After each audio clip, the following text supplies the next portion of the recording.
தினமும் ஒரு தேன்துளி. இயேசு அதை கேட்டு அவ்விடம் விட்டு படவில் ஏறி வனாந்தரமான ஓர் இடத்திற்கு தனியே போனார். ஜனங்கள் அதை கேள்விப்பட்டு பட்டணங்களில் இருந்து கால்நடையாய் அவரிடத்திற்கு போனார்கள். இயேசு வந்து திரளான ஜனங்களைக் கண்டு அவர்கள் மேல் மனதுருகி அவர்களில் வியாதியஸ்தர்களாய் இருந்தவர்களை சொஸ்தமாக்கினார். சாயங்காலம் ஆனபோது அவருடைய சீஷர்கள் அவரிடத்தில் வந்து, இது வனாந்தரமான இடம், நேரமாயிற்று. ஜனங்கள் கிராமங்களுக்கு போய் தங்களுக்கு போஜன பதார்த்தங்களை கொல்லும்படி அவர்களை அனுப்பிவிடுவோம் என்றார்கள். இயேசு அவர்களை நோக்கி, அவர்கள் போக வேண்டியதில்லை, நீங்களே அவர்களுக்கு போஜனம் கொடுங்கள் என்றார்.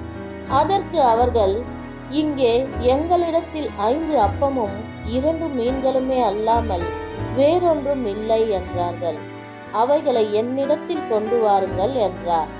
அப்பொழுது அவர் ஜனங்களை புல்லின் மேல் பந்தி இருக்க கட்டளையிட்டு, அந்த 5 அப்பங்களையும் அந்த 2 மீன்களையும் எடுத்து வானத்தை அண்ணாந்து பார்த்து ஆசீர்வதித்து அப்பங்களை பிட்டு சீஷர்களிடத்தில் கொடுத்தார். சீஷர்கள் ஜனங்களுக்கு கொடுத்தார்கள். எல்லோரும் சாப்பிட்டு திருப்தி அடைந்தார்கள். மீதியான துணிக்கைகளை 12 கூடை நிறைய எடுத்தார்கள். ஸ்திரீகளும் பிள்ளைகளும் தவிர சாப்பிட்ட புருஷர்கள் ஏறக்குறைய 5000 பேராய் இருந்தார்கள். ஆமென்.